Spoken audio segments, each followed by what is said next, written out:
नमस्कार दोस्तों। एक बार माता लक्ष्मी भगवान विष्णु से मिलने के लिए जाती है और कहने लगती है, प्रभु जब मैं आपसे मिलने के लिए आ रही थी तो मेरी नजर मृत्यु लोक पर पड़ी। वहां मैंने देखा कि 3 स्त्रियां जो आपस में सहेली थीं, उनमें से 2 स्त्रियां विधवा होकर के दुखी जीवन जी रही थीं, जबकि एक स्त्री सुहागन होकर के अपने पति के साथ सुखी जीवन जी रही थी। प्रभु ये बात मेरी समझ में नहीं आई, इसलिए मेरे मन में 3 प्रश्न बुझने लगे।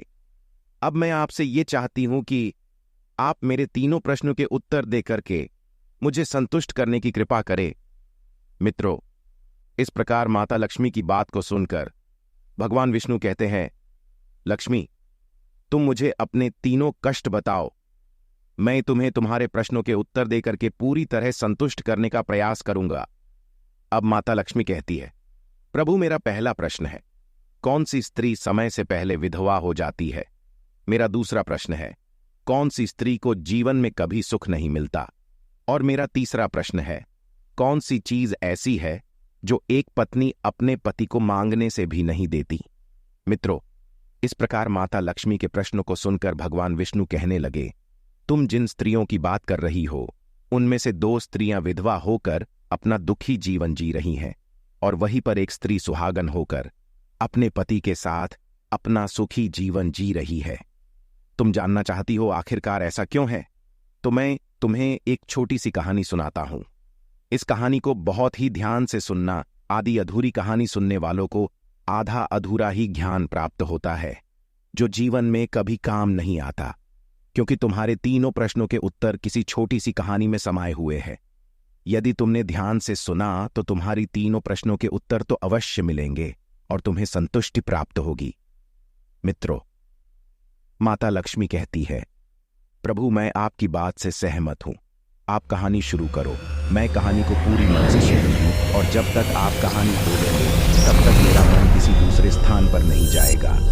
तो मित्रों, कहानी शुरू करने से पहले मेरा आप सभी से अनुरोध है कि आप हमारे चैनल को सब्सक्राइब अवश्य करें और कहानी के अंत तक बने रहे, क्योंकि आज की कहानी आपके लिए बहुत ही महत्वपूर्ण होने वाली है। तो आइए आज कुछ नया सीखते हैं।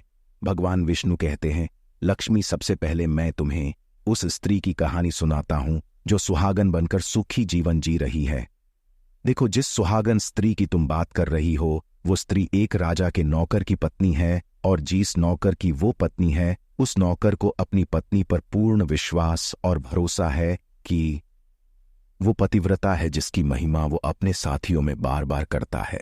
अब देखो, एक दिन की बात है, उस राजा के नौकर ने अपनी पत्नी की प्रशंसा इतनी की कि बात धीरे धीरे फैलते हुए राजा के दरबार तक पहुंच गई। फिर तो राजा ने अपने नौकर को बुलाया और उस नौकर से कहा कि तुम हर किसी से कहते हो कि तुम्हारी पत्नी पतिव्रता है, क्या वास्तव में आपकी पत्नी पतिव्रता है? क्या आपको पूर्ण विश्वास है? इस प्रकार राजा की बात सुनकर नौकर कहने लगा, महाराज मुझे पूरा विश्वास है, और पूरे से भी आगे विश्वास है कि मेरी पत्नी पूरी तरह पतिव्रता है।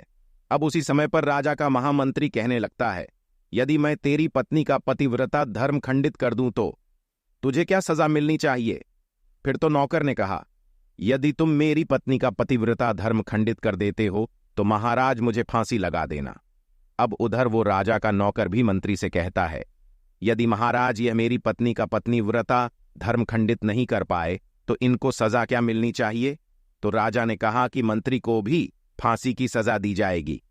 फिर भगवान विष्णु कहते हैं, लक्ष्मी मंत्री ने स्वीकार कर लिया और नौकर से पूछा कि क्या वस्तु लाऊं जिससे तू माने कि मैं तेरी पत्नी का धर्म खंडित करने में सफल हुआ? तो नौकर ने कहा, मंत्री यदि तुम मेरे घर से जाकर के मेरे विवाह के समय पर मुझे एक पटका मिला था और एक कतार मिली थी, वो मेरी पत्नी ने बहुत ही संभाल कर रखी है, जो सुहाग की निशानी मानी जाती है। यदि तू पटका और कटार लाकर मुझे दिखा दे तो मैं मान जाऊंगा कि मेरी पत्नी का धर्म तूने पूरी तरह नष्ट कर दिया है। अब शर्त स्वीकार हो जाने के बाद वो मंत्री शहर में जाता है और एक दुती से जाकर मिलता है। वो दुती हमेशा एक दूसरे से भिड़ने का काम करती थी, और जो काम कोई नहीं करता था वह काम करने में वो सक्षम थी। फिर इस प्रकार उस मंत्री ने उस दुती को अपने स्वार्थ के लिए बुलाया और दुती से कहा कि देखो, इस नाम का एक व्यक्ति है, उससे मेरी शर्त लगी है। और फिर उसने उस शर्त के बारे में उसको सारा कुछ बता दिया। फिर वो उस दूती से कहने लगा, तू कैसे भी करके उस स्त्री से मेरा संपर्क करवा दे। तुझे जितना धन चाहिए मैं उतना धन दूंगा। इस प्रकार मंत्री की बात सुनकर दूती कहने लगी, भाई तू उस औरत के बारे में बात मत कर। वो औरत पूरी तरह से पतिव्रता है, तेरी ओर थूकेगी भी नहीं, तेरी शक्ल भी नहीं देखेगी, और उनके परिवार के व्यक्ति खूंखार है, तेरी खाल उतार लेंगे। तो मंत्री कहने लगा, ठीक है, यदि तू मेरा उससे संपर्क नहीं करवा सकती है तो एक काम कर दे, उसके घर जाकर के पटका और कटार चुराकर ला दे, और उसकी पत्नी के गुप्तांग के पास में यदि कोई चिन्ह हो तो वो चिन्ह अभी मुझे देख करके बता दे, फिर मैं तुझे मुंह मांगा इनाम दूंगा। ये बात दूती की समझ में आ गई और उसने कहा, ठीक है, मैं तुम्हारा काम अवश्य करूंगी। नौकर शहर में रहता था। 2-3 नौकर के घर जाती है। उसकी पत्नी से जाकर बोलती है, हे बेटी, मैं तेरी पति की बुआ हूं, मैं कई वर्षों के बाद आई हूं। फिर उस स्त्री ने कहा, आओ बुआ जी, मैंने आपको पहले कभी देखा नहीं, इसलिए पहचान नहीं पाई।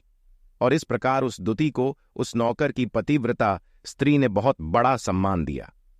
मगर उसे क्या मालूम था कि यह उसके साथ में छल करने आई है।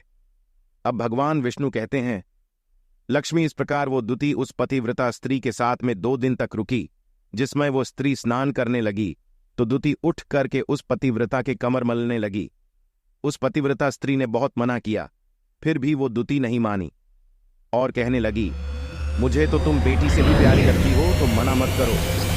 काफी दिनों के बाद में मेरी तुम्हारी मुलाकात पहली बार हुई है।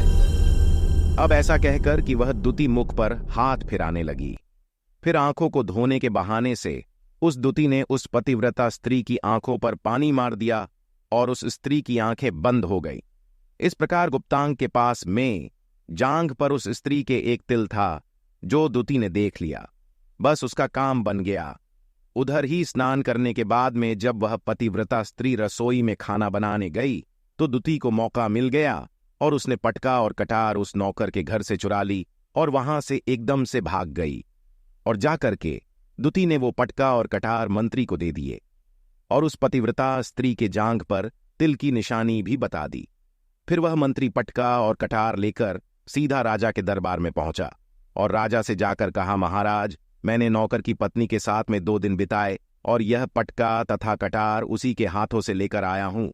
फिर तो राजा ने दरबार लगाया और नौकर को बुलाया तथा महामंत्री से सभा में पटका और कटार नौकर को दिखाने के लिए कहा। फिर राजा की आज्ञा पाकर के मंत्री ने उस नौकर को पटका और कटार दिखाई और उसकी पत्नी की जांघ पर तिल भी बताया। तो नौकर मान गया कि वास्तव में आज मेरी पत्नी ने अपना पतिव्रता धर्म पूरी तरह से भंग करवा लिया। भगवान विष्णु कहते हैं, लक्ष्मी, फिर तो राजा ने फांसी का दिन 15 दिन के बाद में रख दिया और कहा कि नौकर को 15 दिन के बाद में फांसी पर चढ़ाया जाएगा। और इस प्रकार से नौकर से उसकी अंतिम इच्छा पूछी तो नौकर ने कहा कि मैं अपनी पत्नी से अंतिम बार मिलना चाहता हूं। इस प्रकार राजा ने उस नौकर को आज्ञा दी कि ठीक है, तुम अपनी पत्नी से मिल सकते हो। फिर नौकर अपने घर गया और अपनी पत्नी से कहा कि आपने मेरे साथ में बहुत बड़ा विश्वासघात किया।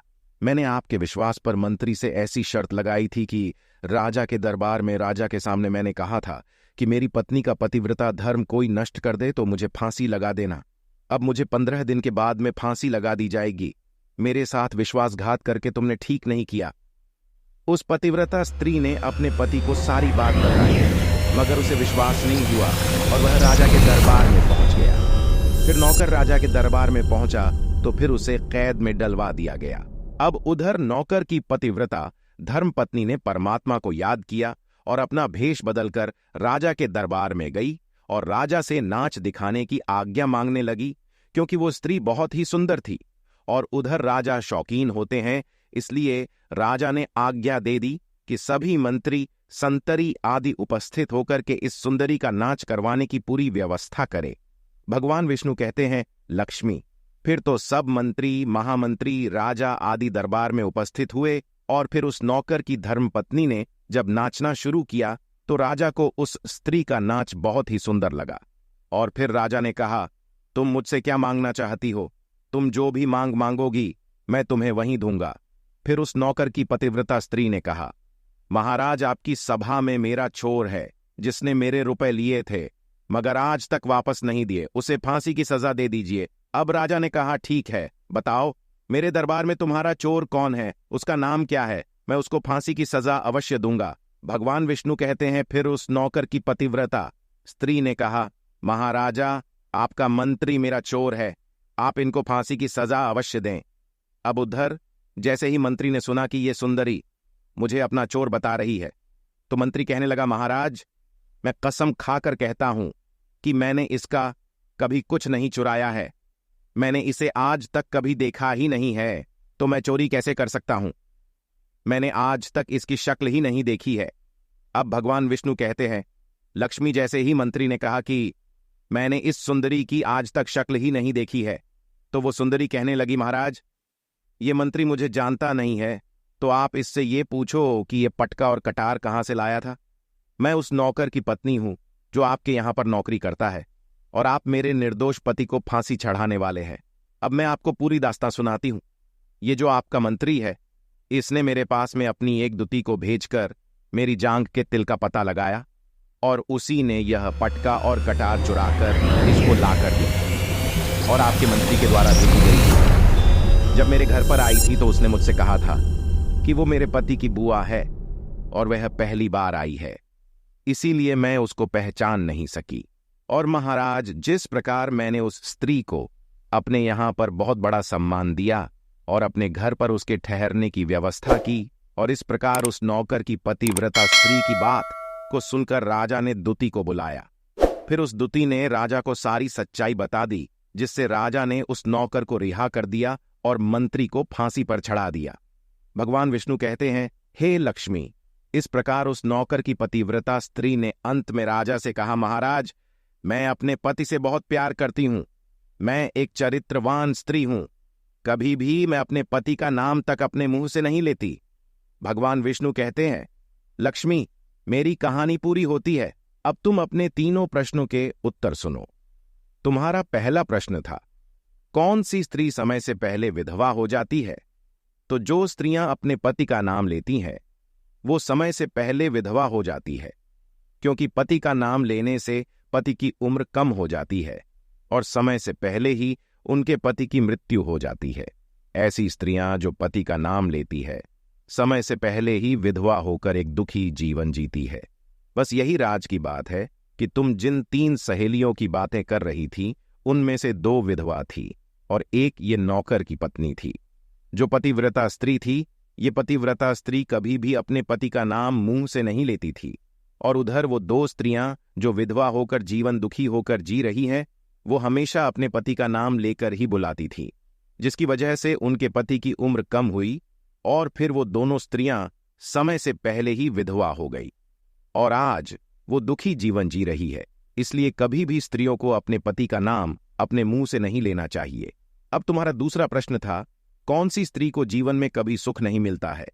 तो समझ लो, जो स्त्रियां अपने पति के बिना अनुमति के किसी तीर्थ स्थान या उत्सव में जाती है, उनके जीवन में कभी सुख नहीं आता।